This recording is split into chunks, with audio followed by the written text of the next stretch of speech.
when you see a person come before you at this particular time, and I know sometimes it's good to give those particular people a certain amount of respect when they're trying to teach you a certain amount of things, but you got to realize one thing about this when you're doing that, and just understand this. This particular knowledge is your knowledge. So in so many words, the spirit realm chose a group of people to go through this, to access all this particular information, to give it back to the one who are waking up at this dispensation of time. So in so many words, it's your birthright to get this particular knowledge and this particular information. It's your information. It's not the speaker's information. You see, it's too often we look at that person has great wisdom, and we want to turn our life over to that particular person. And the whole key is that person was just a person to reintroduce you to knowledge. You understand that's not only just in you, but it was knowledge that you put down before you went to sleep and agreed to come back to get this particular knowledge at this particular time. So in so many words, you agreed to come back at this particular time to rediscover your past and rediscover your particular information, and ultimately rediscover that you are God and not human. You see, you agreed to do that. So in so many words, it's your birthright to get this particular knowledge and this particular information. It's your information. It's not the speaker's information. So in so many words, it's your birthright to get this particular knowledge and this particular information. It's your information. It's not the speaker's information. So in so many words, it's your birthright to get this particular knowledge and this particular information. It's your information. It's not the speaker's information.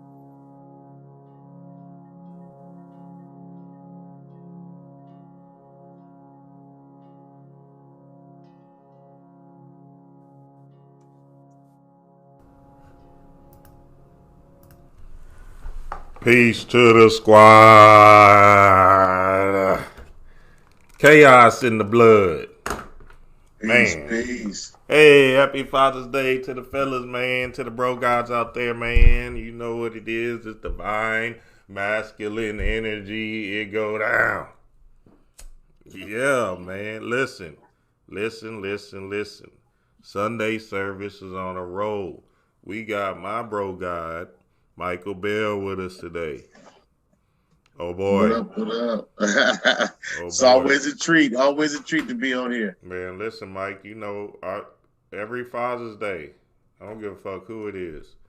Every Father's Day, I'm going to have to get Mike on here because at the end of the day, Mike exemplifies to me, anyway, just from what I can see, right? He exemplifies a spiritual man and a father on the physical, which is a powerful thing because at the end of the day, you know, it's a hard thing to juggle. It's a hard thing to move into a space of, you know, occult practices and occult science, and then also care about another motherfucker on this earth plane. Say, I'm telling you, this is not an easy task, right? And something I know about you, Mike, is you post only two things. You post spiritual knowledge, and you three things. Let me. You post spiritual knowledge, and you post your family. You know what I'm saying? You post the kids, and that's some love. That's power, and I just want to commend you on that because at the end of the day, right, man. It's hard to find somebody as loving and, you know, cherishing. And not to say none of y'all out there is not doing y'all thing, but I just can see past the veil when I'm noticing Mike. So shout out to you, Mike. Thank you, man. Thank you. And you know, you were playing that Bobby Hemmett clip at the beginning, and I always flash back to when Bobby used to go in on the kids, and then you know what I'm saying. You know, it's about you. But I always say to myself, that's the truth. You know, we the present, and the present is, you know, it's that gift. And that's what I share with my kids is the present, because I know that it's going to be their turn real soon. So I invest as much time and energy into them just to prepare them for that moment, because we all kind of came into our consciousness and for the most part, kind of felt unprepared. You know, a lot of us, our parents wasn't woke. They wasn't on the spiritual movement. So, you know, me being in the mind state that I am, yeah, I invest a lot of time and energy in my kids, you know, and yeah, I love it. I love it. Yeah, that's good. That's good, Mike. Let me know, hey, family out there, let me know if y'all can see the screen. If y'all can see Mike, y'all can see D-Ray and myself on the screen. Let me know out there in the chat room, family, because, you know, I'm working with this OBS, and this thing is smooth, it's live, but at the same time, it's kind of janky. Let me know if y'all can see us out there, family. Yeah, because I got some questions for the guy Mike, and we are about to build. Yeah, it's looking good. I just clicked on there. It's looking good. Oh, it's on? We on? Okay, good, yeah, good, looking good. All right, good. So, look, let's start. Since it's Father's Day, shout out to all the fathers, the divine masculine energies out there. But listen, this is what I'm talking about, nigga. Y'all got me fucked up. This nigga Mike wrote a book about his son with his son. And oh boy, Yeah. when I went through it and read it, this thing is heartfelt. See, you're gonna make me cry already, nigga. Man, hey. Say, this shit is amazing, Mike. This is what I'm talking about. This is some amazing shit. This is what I'm saying. This is love. You are tapped into that love frequency for real. This is amazing. Pronounce your son's name, Mike. It's Dana. Okay, that's what I was. It's Dana. Right. You know, he got that sun vibration in his name. You know what I'm saying? Yeah. Yeah. Man, hey, you know what? That's my road dog. Yeah. You know, I really feel like, man, I sincerely feel like my kids are here for me. I ain't here for them. You know, I've learned so much from my kids, especially from my son. My son's special needs, and from all the surgeries that he had, his head has kind of got this shape. Look just like Akhenaten, man. Yeah, and the way he rolled around here, man, like royalty to be served. I know. I said he probably said, you know what? I'm gonna come back. We did this thing in Egypt, but he probably said, I'm gonna come back. You gonna still take care of me, man. You know what I'm saying? But nah, man. I've been privileged to have had. I have a son and two daughters. My daughters are twins. They're 12. But my son, he rocks with me, especially on the spiritual. Like, to be honest, I had to, when we had the little difficulties logging on, I had to switch up locations. I was in the living room at first. He was posted. He watches D-Ray's channel consistently. I catch him all the time. He's watching. So he posted up with me. Usually he's right here next to me. Any lecture I give, any interview, anything I'm doing, he's posted right here. Yeah, shout out to Beniti. I seen him. I heard him on there the other day. Oh man, Beniti, man, I love. We've been getting down. We going through the book almost page by page, you know. But yeah, man, I'm gonna show this book real quick. Dana's Bart book. And the thing about the book is my son, like I say, he was special needs, and the only way to chill him out at night, we had to read to him. That's the only way he would wind down at night. And he loves riding. Bart out here in the Bay Area is Bay Area Rapid Transit. It's like a subway system. Only way he could go to bed was reading books, but he always asked for read the Bart book next. And man, that was like 12 years ago. And I always said, I'm gonna write your Bart book, buddy.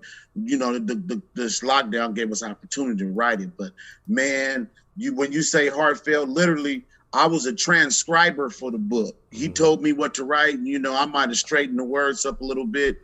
And we did our best to capture, you know, what he loves and his passions. But, you know, at the end of the day, it was all about him. I ain't gonna lie. It was all about him. Yeah, that's good. And the thing about the Bart, right, and him going on these adventures, right, is interesting because that's something, you know, he likes to do, and, you know, he's moving in that space. I got a question about it. Like, does he just like, you know, like people watching and seeing people, or does he like look out the window and just enjoy the scenery and all of that. You see what I'm saying? Man, I tell you like this. He does the little Stevie Wonder rock constantly. And a lot of times his eyes are, you know, kind of rolled up in his head. He's rocking his, you know, I joke, but I say, man, he must have a sonar, because I'm thinking he's just in a zone with his head up rocking, but he's watching people, he's watching things roll by. Literally, I'm gonna tell you this. When my kids were real little, my girls are 3 years younger than my son. So when my son was I started when my girls started with my son first. What I started was I would meditate them to sleep. They didn't know it, but I was I was actually using them as test subjects for astral projection, right? And my son picked it up fast. Do you know he astral projects on the BART almost every night? That's what I was about to get. You know what? I was about to get to that, Mike. But go ahead. Yeah. So, you know, I did it with my girls. I started off with the simple technique that Panic dropped some years ago about the apple. I don't know if you remember that, the apple technique. Yeah. And so I would get them in the bed, and at the time, you know, they were real little. They all shared a room. And so we would lay down, and I would just talk them through the process of getting up out the bed, going in the kitchen, getting the apple out the fridge, rinsing it off, smell it, lick it, listen to it. I would walk them through it. But all the time, I wanted them to get comfortable with getting out your body. We do all this stuff and then getting back in. My son, once he got a hold of it, I'll be honest, the next morning he was just like, I was on the bar. And when I was on the bar, I did this. And then when I went, I could tell from what he was describing. I said, yeah, he went there. But his whole thing is he can describe to you everything about his BART ride every morning. You know, he gets up and tell me I was on the BART. And mostly I'll tell you this. I was talking with a friend of mine. My son's special needs, we always say, oh, special needs kids, man, they tapped into the spirit world. It's easy to say, but when you live it every day, I'm going to be honest, sometimes it kind of, you know, I'm a spiritualist, I'm an occultist, I'm all that. Sometimes it catches me off guard. He talks to spirits constantly. And it kind of, sometimes it will kind of like I won't say creep you out, but it'll catch you off guard because he's sitting right next to him and he's having these one-sided conversations. Yeah, I told him that. My dad right here. Yeah, and he's doing like that. And so he tells me in the mornings, everybody who passed away, a different one is on the BART. Yeah, I was on there with Uncle Drag last night, and he said, you funny. He said, you funny. He told me to tell you. And so I know he's just an open channel. He's just an open channel. Yeah, it's amazing, man. It's amazing. Yeah, because that's what I was thinking. Because you know how you go into these zones, right? Especially riding on the train, on, you know, in cars, on the highway. This is what I told Will one time. I said, Will, whenever I talk to you, because me and Will talk frequently, like, shout out to Will. Whenever I talk to you and you driving, nigga, you be in your zone. Because then, you know, he's reaching that, what Panic always said, that alpha, theta, delta state. And, you know, he's a driver. He's a truck driver or whatever. So he's in the zone. He's out, and you know what I mean? He's gone. And I realized that, too. Whenever I'm on the highway, man, channels come to me. I'll be like, damn, wow. Yeah. So, you know, that was interesting when the whole book was tied to this BART, you know, public transportation, riding, and, you know, and how it lines up spiritually. So I thought that was cool. Yeah, man. You know what? I want to say this real quick before we get off the topic of astral projection and being in the traffic.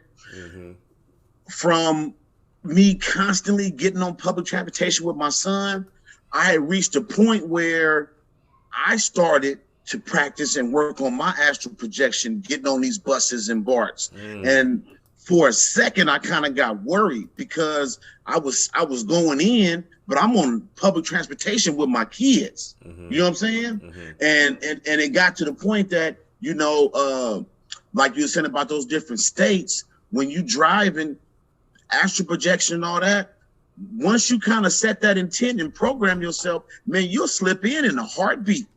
You'll slip and so I don't know if you know Alex Winslow on Facebook. Yeah, I know Alex. Yeah. Alex was the one, because Alex is out here in Vallejo with me. I was telling him, and I was kind of like, man, I was kind of worried because I used to get on that BART and I would instantly zone out myself. I'd start lucid dreaming, I start astral projecting. And he was like telling me like, nigga, that's the shit. You better quit complaining. But still, I think that for the most part, especially when we're driving, a lot of people don't use public transportation, but we get used to the fact that we zone out while we drive. When you're not driving, man, you tap it's easy to step outside your body.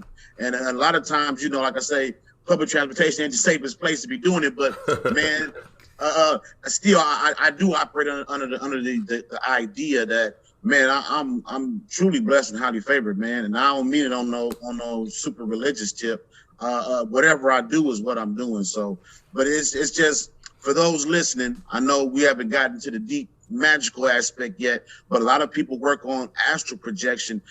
You should meditate or visualize yourself as being on some kind of public transportation, and you'd be surprised how fast, because we do it all the time, and it's kind of like a muscle memory. It'll come to you and you'll step out your body fast. That's good, Mike. Yeah, that's real powerful, because at the end of the day, it's not necessarily the ride, right? It's not necessarily the physical ride, even though that might have some kind of effect. It's just your mind going somewhere. Because, man, I'd be riding on the highway, man, and I'll zone out, and then all of a sudden I'm at my area. I'll be like, damn, how the fuck I get here? Man, happen all the time. You know, I used to like to do a lot of, like, you know how they say, don't do this meditation while you're driving. Well, I had a lot of things I would do specifically while I was driving. I would release entities. You know, we do it a lot of those who do, to clear traffic and things like that. But you'd be surprised, man, how easy it is to split your attention and to step into that magical realm while your physical body is moving on instinct, more or less. Yeah, that's dope. Speaking of meditations, I was looking at your other book, The Occult Meaning of Masonry. Shout out Mike again, the professor. Powerful book. And one of the meditations that you talked about in there was the Platonic, I think it was like the Platonic symbols, right? The Platonic solids. The Platonic solid meditation. So basically you unfolding a cube, or you unfolding, you know, some kind of sphere or whatever. Elaborate on that for us, Mike. I won't say stumbled on it, but you know, once you start meditating, I know for myself, once I knew I had to hang or meditate, I would try to push it to the limits and try to expand, try to experiment. So what I started off with first was the cube. The circle, I believe, is the first out of the Platonic solids. Even though we call them Platonic solids, I forget the word for it, but the Platonic solids existed long before Plato. You can see these shapes and images were evident in the way they built in Egypt. But anyway, with these shapes, I started with the square, and I would just fold and unfold the square mentally. I did it in meditation, and then I started using it as a way to meditate myself to sleep, because the whole goal of this is when I was learning astral projection. The whole goal is for your body to go to sleep, but your mind stay active. So I would fold and unfold this cube. And the first thing I realized was that cube unfolds into a square. And this was something that the cube unfolds into a cross. Right. That was something that previously, it just, maybe I knew it and never realized it, but I saw that. But after a while, I can honestly say that an initiation of sorts began within myself. The first time I was using it to distract myself so I could astral project. And then this first time, I never forget, I was like on a basketball court somewhere, and my body just started folding into a cube. And being that I was experimenting, but not realizing that I'm experimenting on my own consciousness, not fully aware, I resisted it at first. I didn't want to, I felt my body being drawn in and I resisted it. But once I realized I couldn't stop it from happening, I literally folded into a cube, and then I was just like stuck. And so I went through a brief moment of panic because I'm trying to break out of this cube. Then I thought about it like, whoa, chill out. And so I just started to play with it, because believe it or not, that's a good part of when you're learning and practicing these things. Don't feel as though you got to be super serious out the gate. Play and enjoy, because that's how we fall in love with things like basketball. Right. You go out there and you just play. So I would look out of different sides of the cube, and things like that. And so the next morning I woke up like that was just the dopest experience ever. So when I went back to sleep the following night, I assumed I was going to go back to this cube. No, I went to the sphere. I went to the circle. I got drawn into that, and I actually had a panoramic 360 view of my bedroom. So I knew I was astral projecting, and I knew that that I was in that shape. And so eventually what I did was, to begin with, I say this for a lot of people, I used images. Eventually I went to Amazon and I bought me some little obsidian of the different solids, the dodecahedron and all that. I bought them to physically hold while I meditate and things like that. But initially I just printed up the images offline, and I would stare at them during the day. And then my meditations were in the morning, and then in the afternoon, and then I would do it before I went to sleep. So I just practiced and played with it, and man, I had fabulous results. And I eventually went through all of the shapes. I went through all of the shapes mentally, and like I said, it felt like an initiation in that I was being conducted through these shapes. It wasn't that I was consciously, walking myself one to the next, because it didn't go in any like a progressive order. It didn't go like that. It was like, okay, tonight, this is what you're about to experience, and definitely helped to expand my consciousness. Definitely. No, that's good. That's good. And then that just lies into the power of the imagination. You feel me? Yeah. Because even us not taking ourselves so seriously, we got to think like a child, being in this childlike spirit, right? And move ourselves back to that place of play. You remember when we used to play with our army men and toys and had these marvelous adventures in our mind. You feel me? And that's what we're running back to. We're running back to that freedom of the mind. And it's almost sad for these kids today, because, man, some of this stuff, man, with the mind and technology and, the imagination is fading away faster and faster, as you can see. You feel me? And you know what? While we on Father's Day, we're talking about kids. What you just said is powerful, which is why one of the things that I kind of not force, but one of the things that I constantly bring to my kids, because I remember being a kid. I remember living more in my head than I did in the outside world. Right. Man, this is what I do with my kids. I make them use their imagination. Like I said, my girls were maybe 2. My son was 5. We started astral projection training. They didn't know it. They looked forward to it. It was almost like story time. Instead of reading a book, we're going to lay down in the bed and we're going to mentally get up. And so I think back to me growing up, I tried to give my kids the benefits minus the traumas growing up. Like for me, I was so much of a daydreamer. My mom would thump me in the head, get out your head, boy. So now what I do is I encourage my kids to use their imagination, so we do little things constantly, because this is what leads them to holding on to that magical mindset, because we all know it's that point where you become a teenager and you start taking life too serious. Then you become an adult and it's even more serious.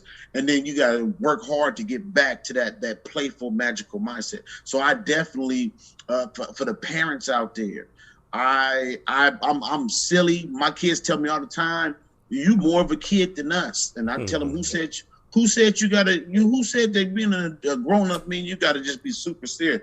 I karate chops waters, I do all, I live in my head still, and I make sure I want my kids to see me live in that, to know that this is how you be, because the basis of everything we're doing magically, especially for this physical realm, is your psychological health. It's the money is great if you can manage to manifest $1 million, awesome.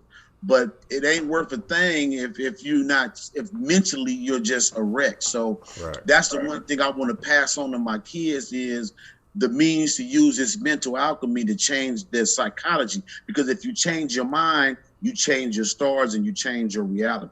Yeah, that's good, Mike, because everything starts from within. So if you can play in that inside world, this outside world ain't shit.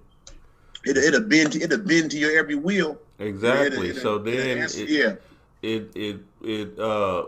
it tells us, right, that we've been duped, we've been mind controlled, we've been tricked into believing that, we have to, because look, the most creative people, right, are the ones that kept their imagination, are the ones that are businessmen and going shooting for the gusto. Fuck it, I'm gonna try it. Fuck it, you know what I'm saying? Instead of living in this kind of fear and thinking like you try something new. This is what I'm saying. We got to try something new. Fuck it, I'm gonna try it and see what happens. Yeah. You know what I mean? But I think we've been programmed into seeing all these different images and horror stories and movies that's been beating us over the head to believe that we can't have we can't project our imagination into this world. You feel me? Yeah. So Mike, first of all, babe and Mike, I'm loving y'all's conversation. It is so good. I'm like, I could just really be a listener and not even, engage like that. So thank y'all. I love the dynamic between you two. Thank you. Mike, so what would you say is one of the most spiritual or revolutionary things that fatherhood has taught you? To listen to my kids, to take them, take them serious. I don't mean serious as in like a stiffness, but really all kids really demand is your attention and time. That's really all they demand. I do my best not to do that dismissive stuff that my parents did to me, which is to trivialize what they bring to me. I say this to both of you guys. I know you guys are two of the busiest parents that I know.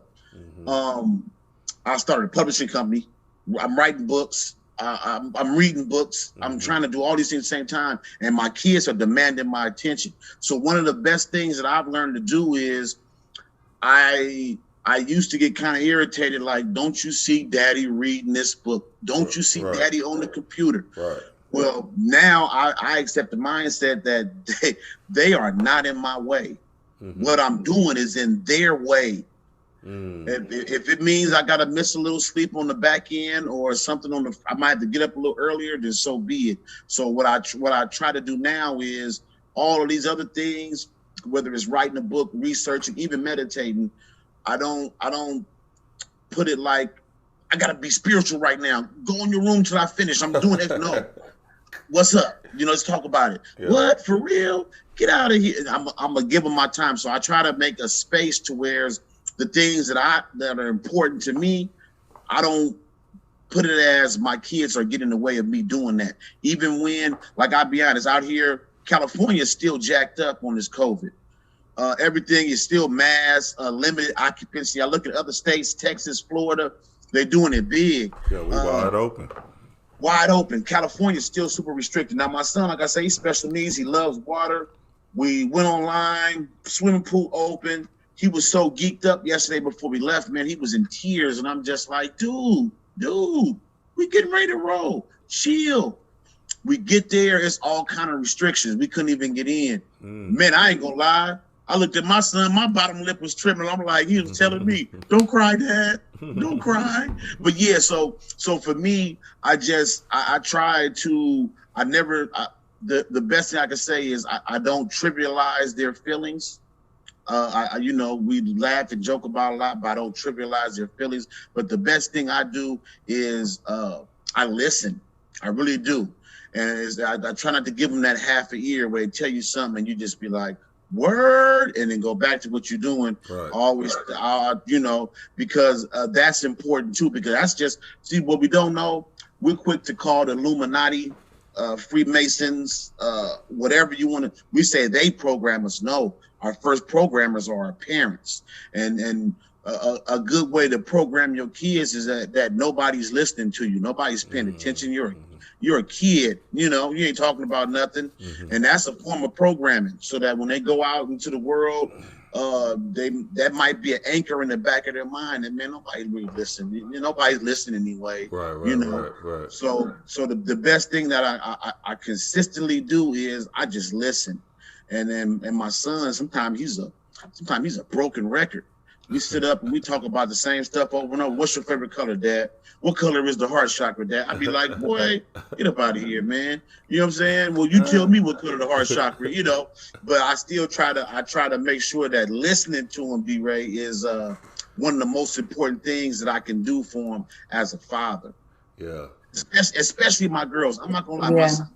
My son is very affectionate to her, which I'm cool with it, because I figure if he wasn't special needs, if he was a regular 15-year-old boy, he wouldn't be giving me 3 or 4 hugs a day. You know what I'm saying? He'd be in his room bumping some rap. But now my girls, it's almost the same, just to give them that affection from a male. And so, to be honest, just so they know what to expect. Yeah, you know what I'm saying? Yeah. The proper way of the divine masculine is supposed to come correct to you. You feel me? I believe it's Joseph Campbell's book, right? The Hero's Journey. He has a awesome breakdown on this male masculine, divine feminine. And believe it or not, no matter how cool or accepting you are of your kids, they always have the father is an ogre and the mother is this dominatrix. She's the domineering, the father's an ogre. These are archetypes. And even though it's kind of hard to dispel, no matter how cool, because like even me, if I raise my voice a little bit, my girls freeze up. And I always say to myself, like, dang, it ain't like I'm always a meanie, Yeah, I raise my voice a little bit, but what's up? And it's like these archetypes, they exist for a reason. But at the same time, we want to show that polarity, that duality to these archetypes, because yes, you're gonna respect me as your dad. I'm pretty sure I can be intimidating, but I want you to also know that I'm fun, loving, all these other things. Right. You don't want to just be you don't want that archetype to turn into your stereotype. I guess that's the best way to put it. No, that's good, Mike, because, you want your kids to come to you and tell you everything, you know what I'm saying? And the art of not judging, right? The art of saying, okay, let me step back, let me hear what my kids or anybody's saying. You feel me? That's a real live art, because like you said, you got to be really balanced in the throat chakra to have these listening ears and to be able to understand and repeat back what a person is saying, so you can make them understand that I hear you, instead of I'm just kind of here just to okay, go ahead, da da da da. No, I hear you, man, and I feel you, and that's the whole thing about the throat chakra, is because you can actually feel what your kids are saying whenever you give them that listening ear. So I thought that's a genius, Mike. God damn. Power. You know what? I was raised. I had a family member, resting in power right now, Jim Bull Williams, and he had these sayings. And even though I didn't get them till I was in my teenage years, I give them to my kids now. And it's simple things that, to be honest, I know that they'll reflect on it later when they're older. And you just said something that made me think about it, and I tell it to my kids all the time. Well, Jim used to always tell me, you hear with your ears, but you listen with your mind. And so this is something that I drop these little things on my kids, because little sayings like that, the things we repeat constantly to our kids, this is what they're going to have to draw on later when we're older, which is also why, like I said, normally my son would be sitting right here with me. So I talk about chakras to him. I don't force it on him, but I'm going to discuss everything spiritual about me, because we all know that when we got older and we found ourselves in these tough times, we always reflected back to what we were told by our parents or something like that. So it's little things like that, like you said. So long as they know that I hear you, I'm listening to you, you got my attention. I want that to be like a pillar for when they get older, and be able to draw on. But yeah, you're absolutely right. Speaking of the chakra system, Mike, your book, The Occult Meaning of Masonry, everybody should have it by now.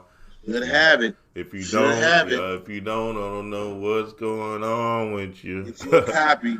Get you a copy. Really, really powerful book, Mike. I told you I read it. I went through it.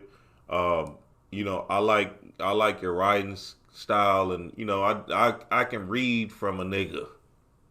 You feel me?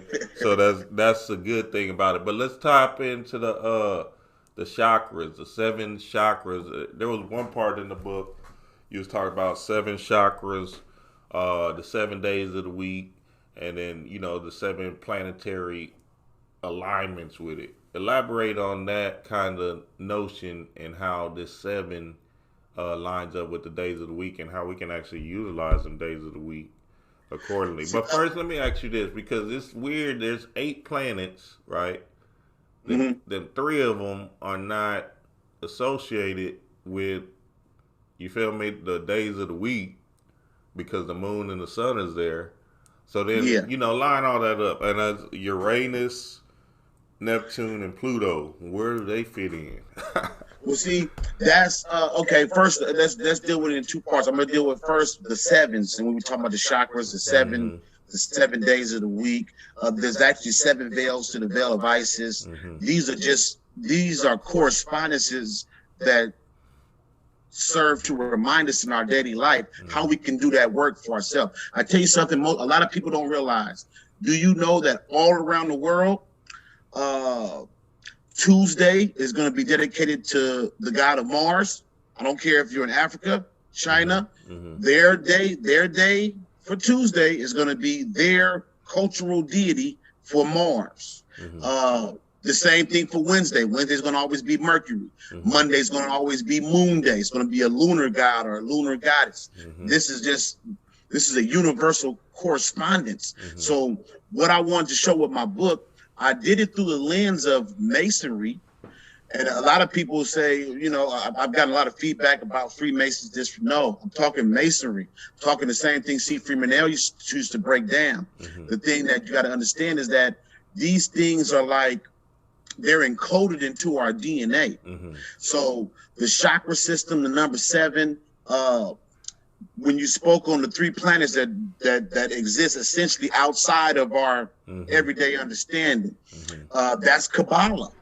On Kabbalah, you got the 10, you have the 10 emanations on the tree of life, but yet the three above, those are the supernals. Those are archetypes that you can work with them, but they actually exist outside of the main 7. Those 7 days of the week, those 7 days of creation, the 7 seas, the 7 continents. So these 7s are to remind us on the physicality. Those 3 missing are more of psychological, mental, and spiritual archetypes. That's good. You know what I'm saying? Yeah. So the chakra system, a lot of people, I know nobody listening today, but a lot of people say chakras, metaphysics. Like Dr. Strange said, don't talk to me about no chakras and metaphysics. But what we don't realize is that our chakras are each associated and attached to a gland in our body. So the chakra system, while it's in itself, it is a metaphysical vortex of energy. It is attached to a physical gland in our body. So all of these things, continent is synonymous with the body. Any landmass is considered your body. A book is an author who writes books. They say, well, he has a body of work. So all of this is to remind us that everything external exists within us. It's the as above, so below concept right in our face, but we can hit with it constantly. And most of us don't even, that was the purpose of my book. I wanted to show, there's a book by Stephen Skinner. It's called The Magician's Table. I got it over here. Yeah, The Magician's Table by Stephen Skinner. And it's a great book of correspondence. I have another book by Llewellyn. It's another great book of correspondence. I think it's The Witch's Book of Correspondence. But I wanted to do one kind of similar, but not the same, just to show these correspondences and how you can work with it. You can be as creative as you want doing chakra work. Nothing says that doing chakra work, you have to sit up and say lum, rum, vrum. You don't have to, you can, and that works. But you can do chakra work through music, because each chakra is attached to a vibration and a frequency. You can do it through Kabbalah. If you wanted to, you could do it through the days of the week. You know what I'm saying? So that was the whole purpose. I wanted to show that working on your chakras can be as creative as you want to be. Sometimes, for those who are like me, you might get a little bored. You might want to experiment. So maybe you want to work on your chakras through the tree of life. Maybe you want to, you know, so maybe you say, you know what, I'm working on my chakras just through my sense of smell. So you might want to use just different scents and herbs and fragrances to work on your chakras, and you can do it. You can do all that way. Yeah, no, that's good, Mike. That's good. Yeah, the 7 always shows itself, and it you know, always comes up, and like you said, these glands are an important aspect to tap into.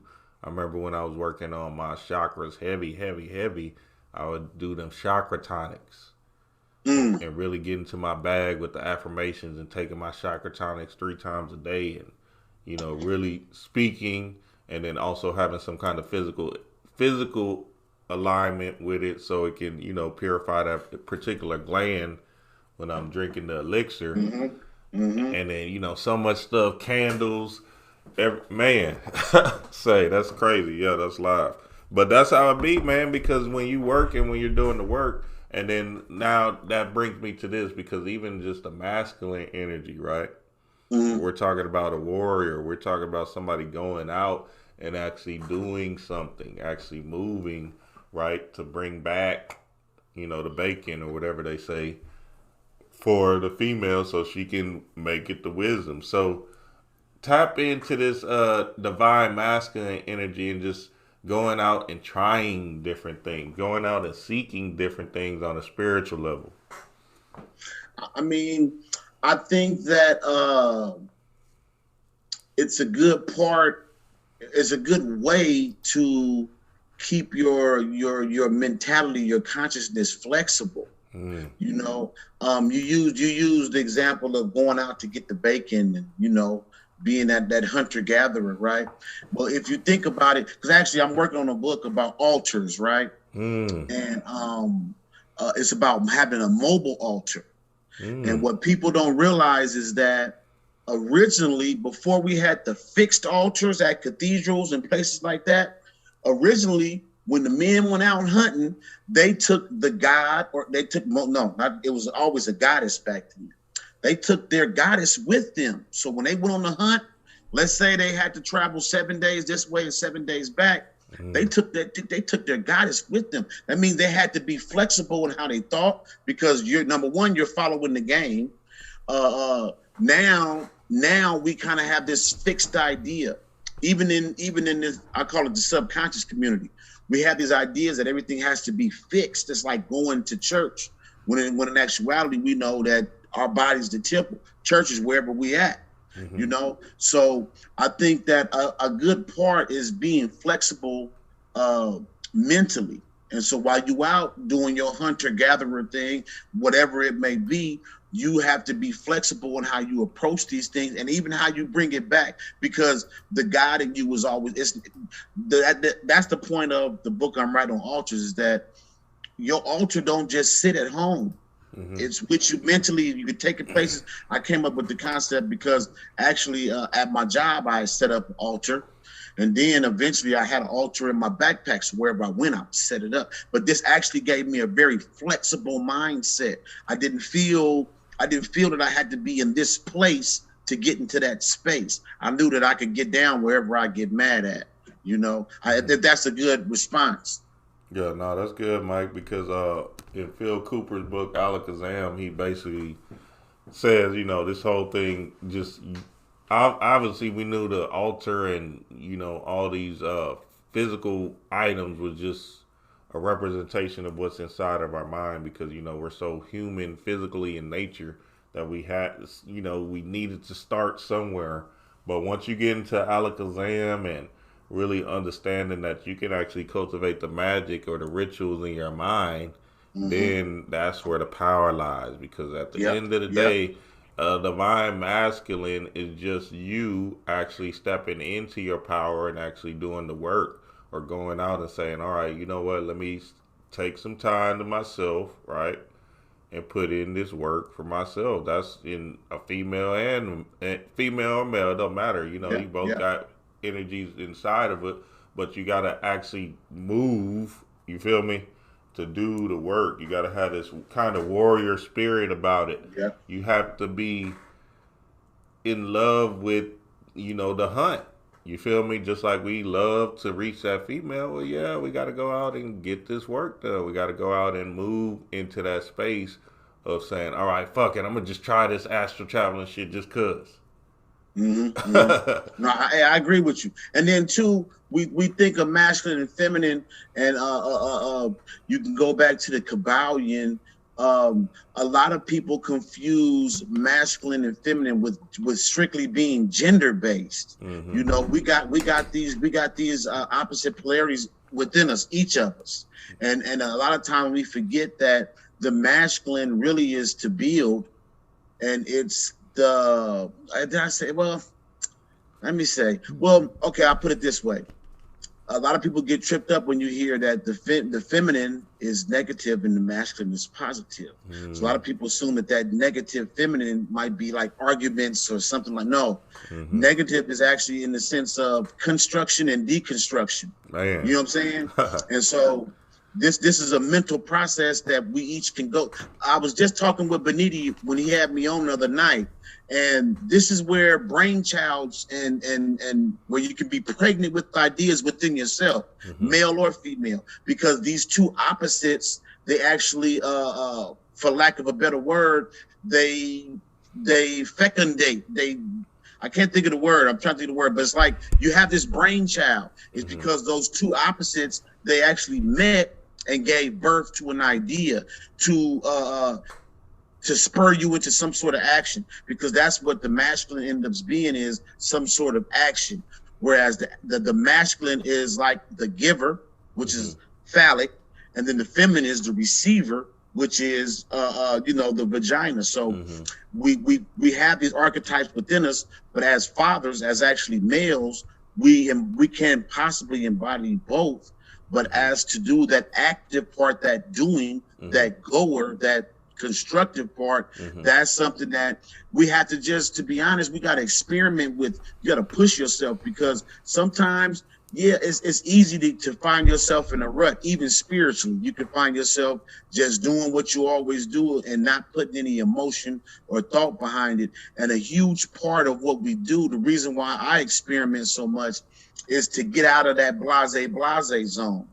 Because yes, you do want to normalize it. You want everything to be in the background. It's what you do. But at the end of the day, I don't know for others, but for myself, I still got to push myself. And by pushing myself, this is what's going to propel my family forward. You know what I'm saying? Yeah, that's good, Mike. Yeah, that's perfect.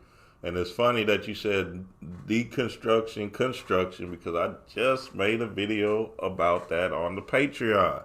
Oh, word? Okay. Man, that's crazy. I dropped it. I went through the elements. It basically the elements broken.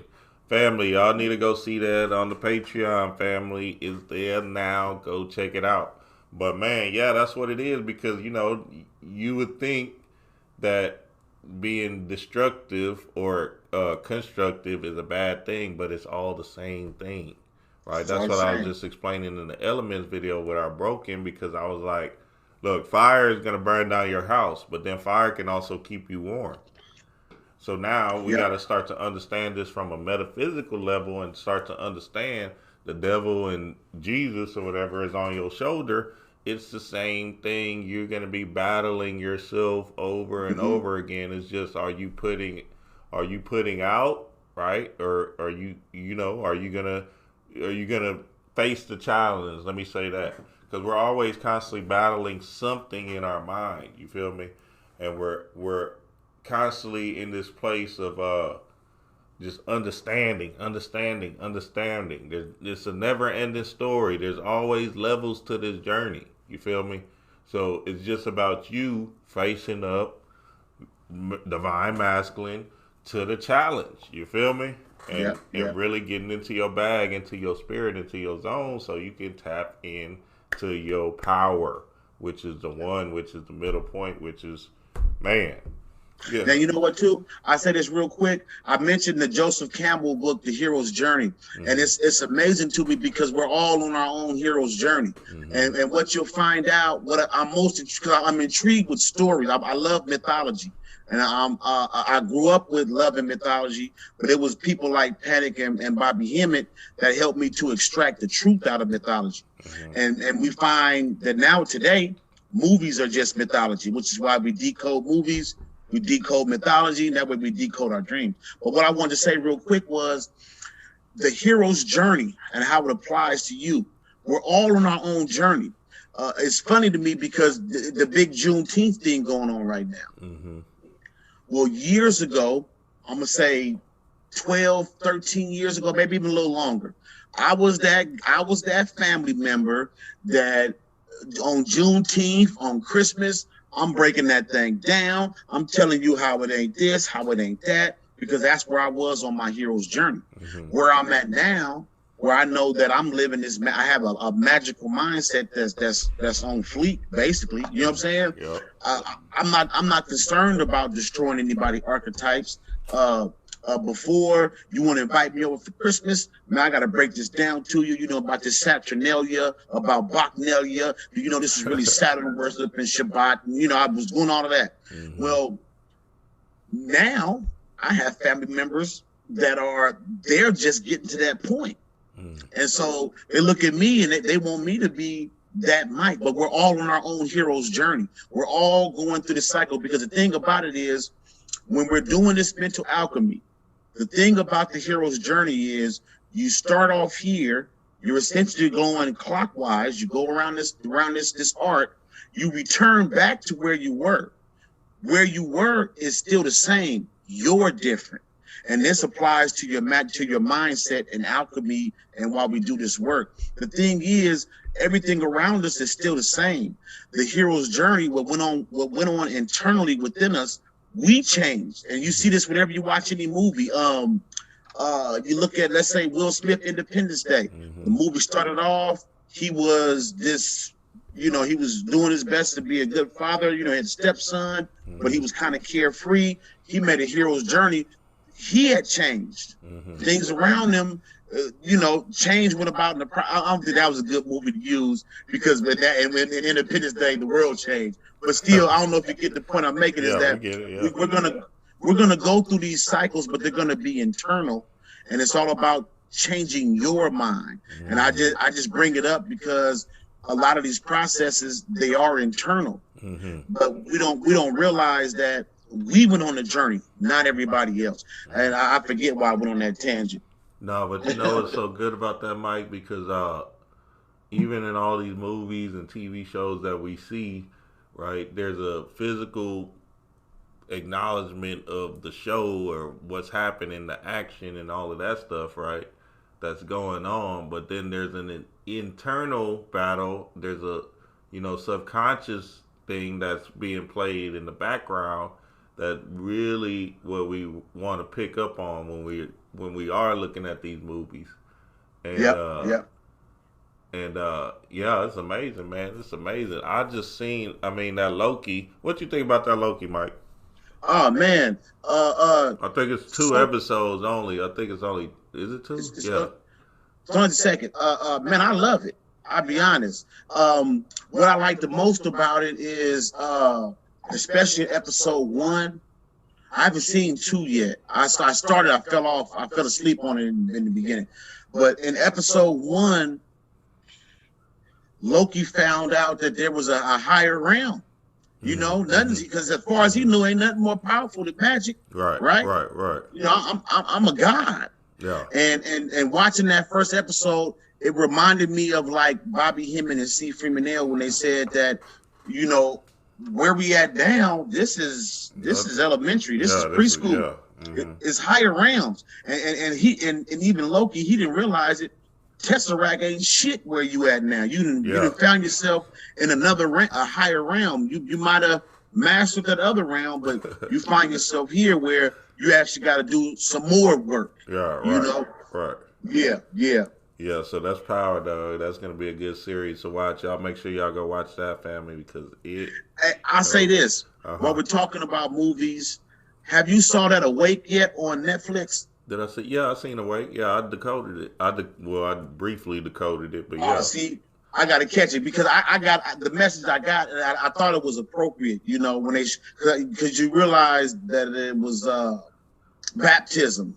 You know, you had to die to your old self. You know, but I thought it was kind of funny to myself that it was everybody was too woke. They needed to take a nap. You know what I'm saying? Yeah. It was, and so I kind of put Awake into the same category as Bird Box, and I say that because Bird Box to me seemed like a movie that, just like Awake, I personally felt like it applied directly to the conscious community.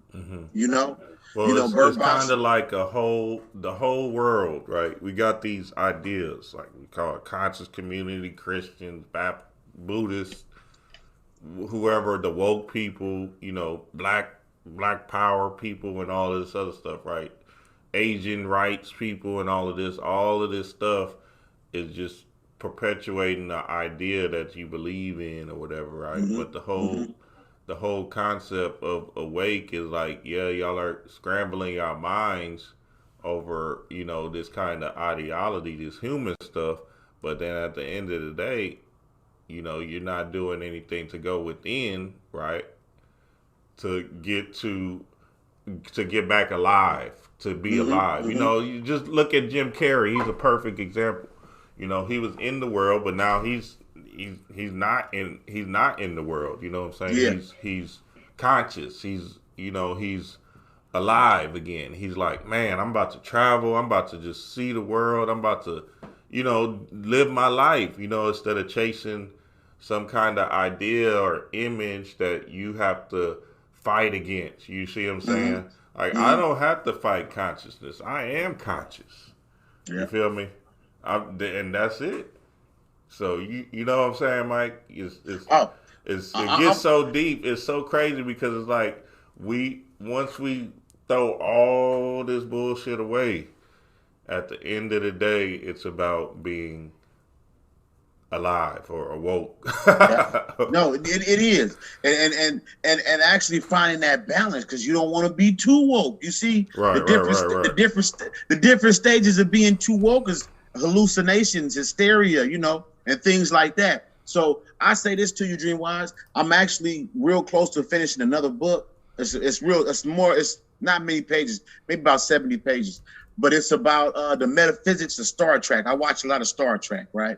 I love it. It's one of my earliest memories that I shared with my mom was watching Star Trek, and I'm showing the metaphysical aspects of it, right? But what the thing we don't realize is that it all these shows, like you said, the characters are going through these struggles and journeys, but this is all about psychological, magical, and mental processes. You know, like in Star Trek, they meet all these aliens, but they always find out that the aliens are just as human as you. There's nothing different between you and the aliens, you know. And these aliens are actually like random thoughts, alien thoughts. Yeah, it's just thought processes, because you look and you think something is new or different, but it's really just the same thought turned on its head. So I definitely get it. Like you said, people like Jim Carrey and how you find yourself in a position where you can remove you can be in the world but not of it, because it's to me, I won't say all, but a huge part of it is psychological. Because earlier in the show we were talking about like basically mental walls. We the only things we can accomplish, the only walls you can't climb is the one in your head. If you got a wall up that says you can't do this, you can't do that, then you won't do it.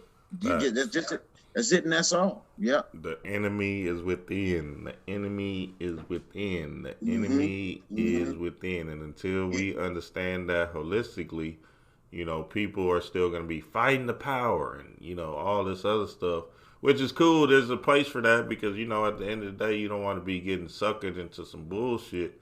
But at the same time, you know, you just got to keep that in its proper place, and then understand that the real work is inside, dying, right? This death, this ego death inside, to you know, rise back up to your life, or to enliven your being, or whatever. Yeah, and I'll say this too. What you said about the physical, it needs to be done. Somebody, everybody's here for their own purposes. For me, I feel like it's scholarship. I know you, like you said, I do 3 things on Facebook. The third thing is I shoot jokes, I clown, I laugh, I like to have fun. And somebody else, though, you're here for civil rights. You're here to save the babies. You're here for, you know, whatever. But the thing is to know your role and to embody it. And it's not to say, I forget who you had on the show a few weeks ago.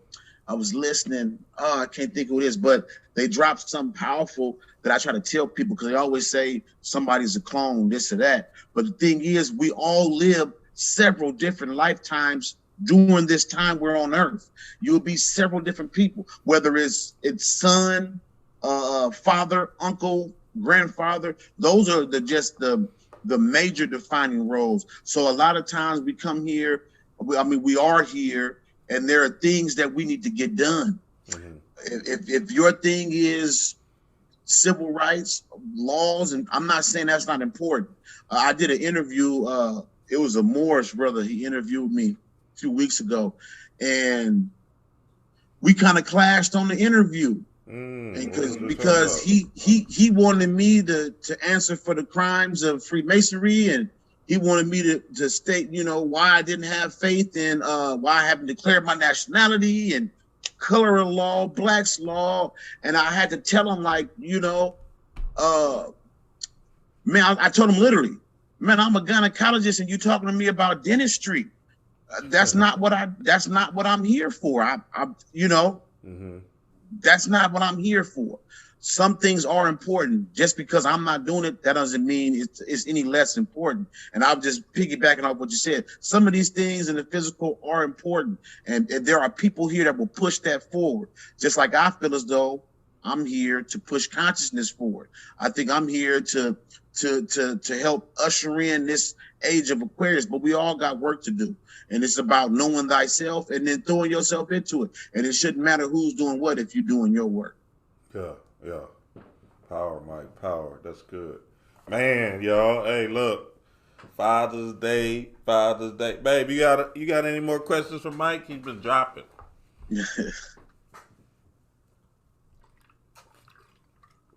She probably can't. No, I love it.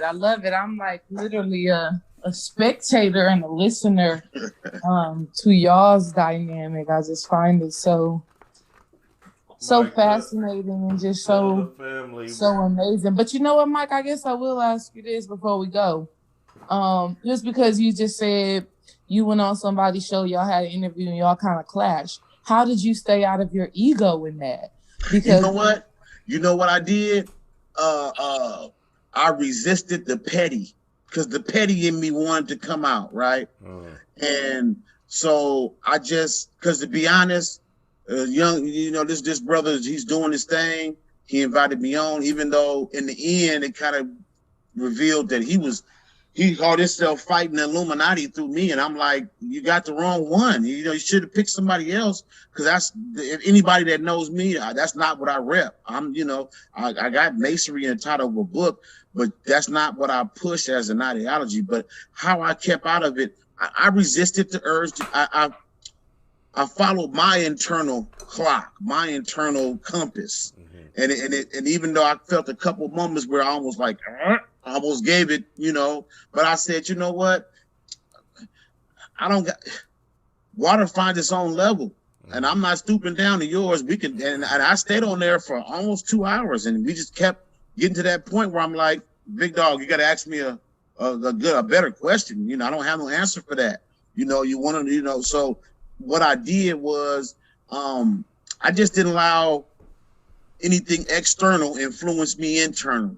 Because in the end, I have the utmost respect for Moors, and it don't matter to me who might have the microphone right now and might say they got something negative to say about me. That's not going to influence my opinion of you, because So yeah, all I did was I refused to, because he's in the end he told me that he was hoping for a debate. And I said, oh, you got the wrong one. I said, there's very little I'm willing to debate. And even then, I'm not going to debate it with a stranger. You know what I'm saying? Right. It's very little that you can get me where I'm going to defend something like that, because I believe that certain truths, certain things stand on their own 2 feet. The sun don't need me to defend it, whether it's going to rise tomorrow. The sun going to do what it's going to do. So for me, it's just like I said, and I told him, hey, man, I'd even go back on. I would even, we can double back. And if you want to try it again, but you're just going to be breaking up against these rocks, because I'm down to talk consciousness. But okay, just like this, in our spiritual community, Michael Bell is not the person to go to for a spell to get a lover. I'm not the person, if you got arrested and you need a ritual to get out of jail free. That's just not what I do. I'm gonna tell you, hey, the basics, but I'm not gonna tell you I got a ritual on deck. Oh, this will get you out of jail. You gotta know your crowd. Yeah. And so like I said, for me, my thing is just to stick to D-Ray's question. I refuse to. You're not finna. I'm not gonna blow in the wind like that. So if that's what you're talking about, I'm going to talk about what I'm talking about. And I think that actually that's the best kind of debate you're going to get from me, is I'm going to stick to my guns. Now, to be honest, had my internal say, put on that clown suit, I'd have put them Ronald McDonald shoes on and that red nose, and we would have went there. You know what I'm saying? Hey, sometimes it be like that. You know what it is. Yeah, sometimes it be like that. Say, all right, good, Mike. That's power. That's power. Give the family... give the family your website, how they can find you, how they can reach you, and all that good stuff real quick. If you want to purchase either the books I mentioned, real quick, I have another book coming out. Do you guys know Devin? You guys know Devin Whitmore, right? Akanki? Yeah. You guys should know her. Well, she has a son who he's special needs, and he went through, I think, a dozen surgeries first year of his life. So she wrote a book. I have her book. I'm publishing her children's book. It's called Where Are My Superpowers by Akanki. And it's that book it's dope.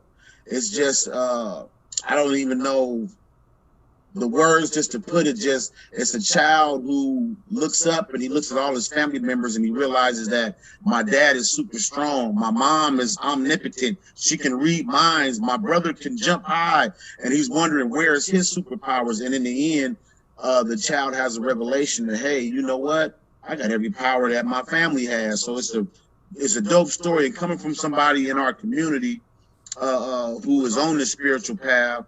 Because Devin Whitmore, that's my oracle. She does my readings and stuff like that. So I have her book coming out.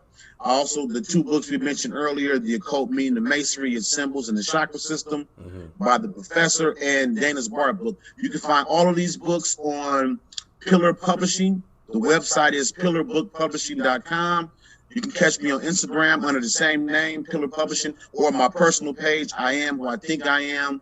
On Facebook, it's going to be Pillar Publishing also, but you're welcome to the madness on my personal page, which is Michael Bell. And I'll say this, any book, I always do this when I'm on your show, and I know people listen.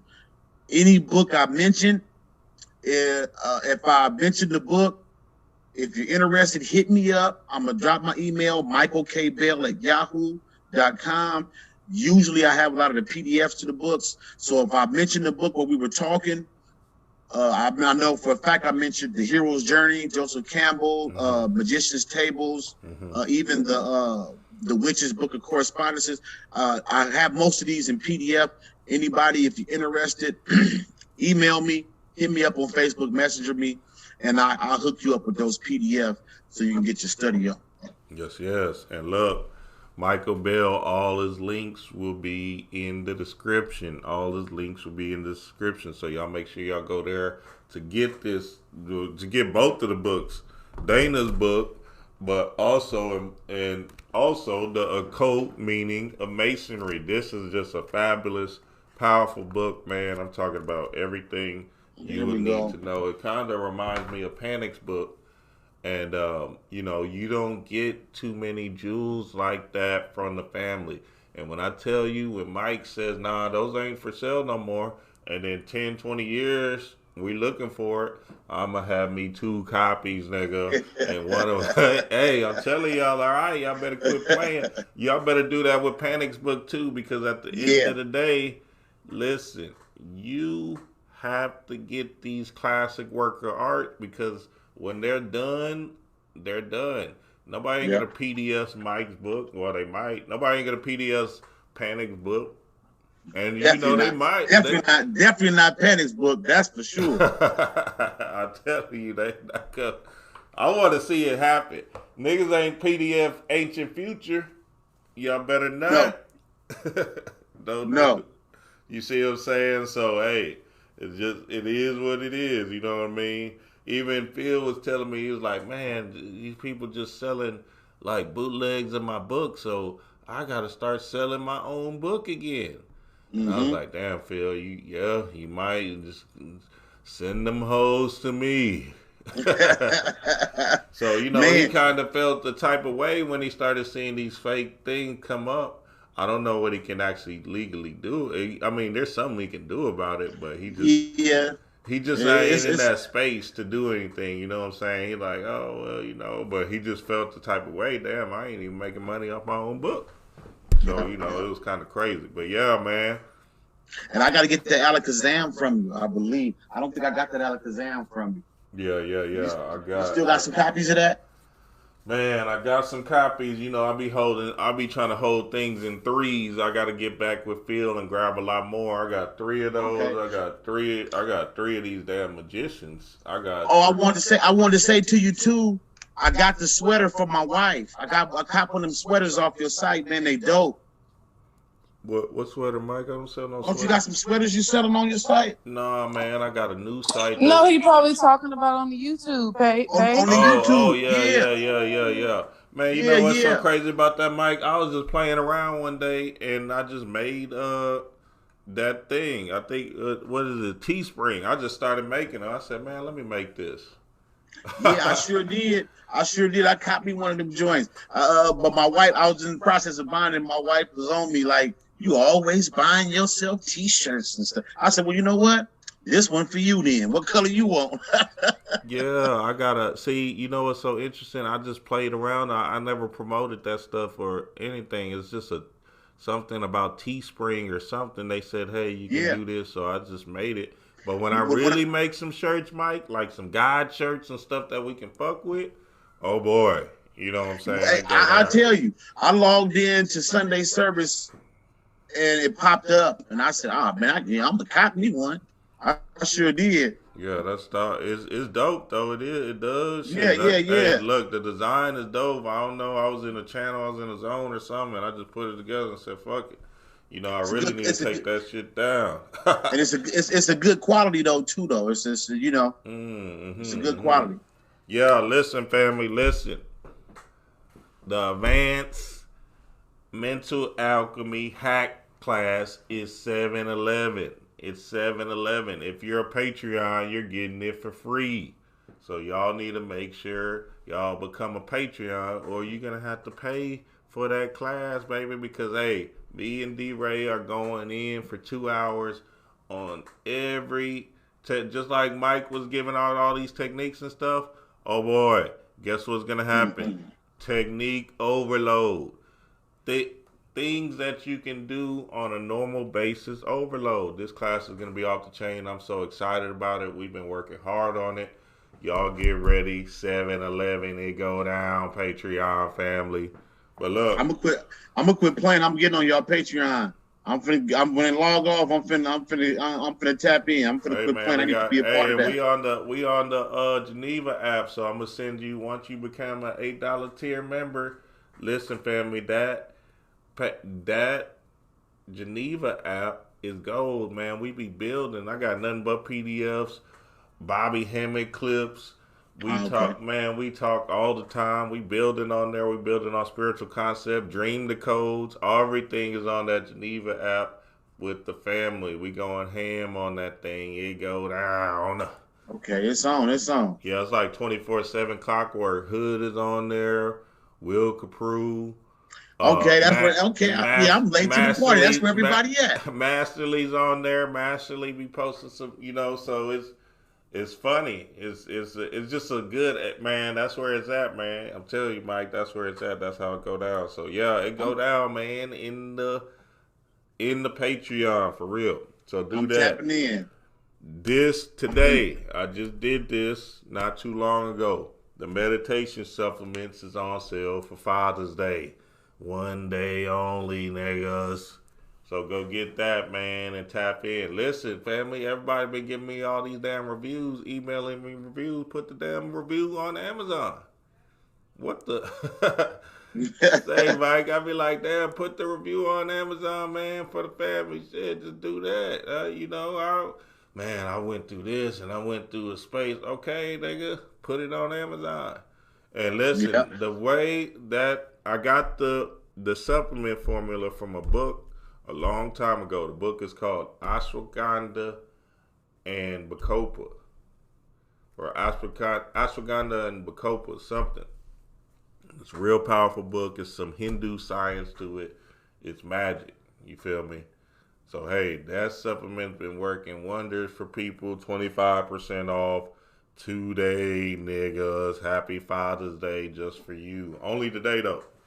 So, yeah, man, y'all get it in. What else we got to talk about? How do you find the Geneva app? Stray, you got to be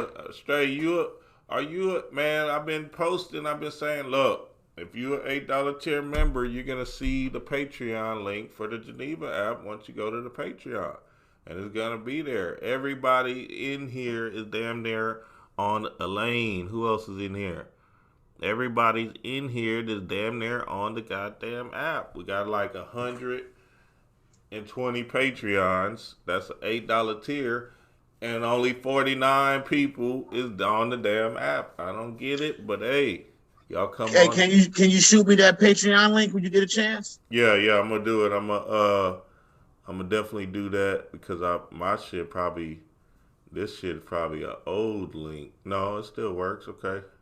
But yeah, the link is in the description, family, because it go down, it go down, it go down. You feel me? So yeah, man, hey. Appreciate the love, Iman. Appreciate the love, Titan. You feel me? They're both on the app. Hey, it go down, man. I'm gonna speak for the app. The app speak for itself. And man, when I tell you we plugging in info, that's it. Spirituality all day, every day. So yeah, man, we're gonna get out of here. Happy Father's Day to all of y'all, man. Much Man, love thank to you, the, thank you, thank you, much, thank you. yes, much love to Mike, man, for dropping them jewels and wisdoms today, man. Listen, y'all got to go back and listen to this one because we went kind of fast, but it was so many quick jewels and techniques in the build that, oh boy, go back and listen again. Mm-hmm. Mm-hmm. Peace to the gods. Peace, peace.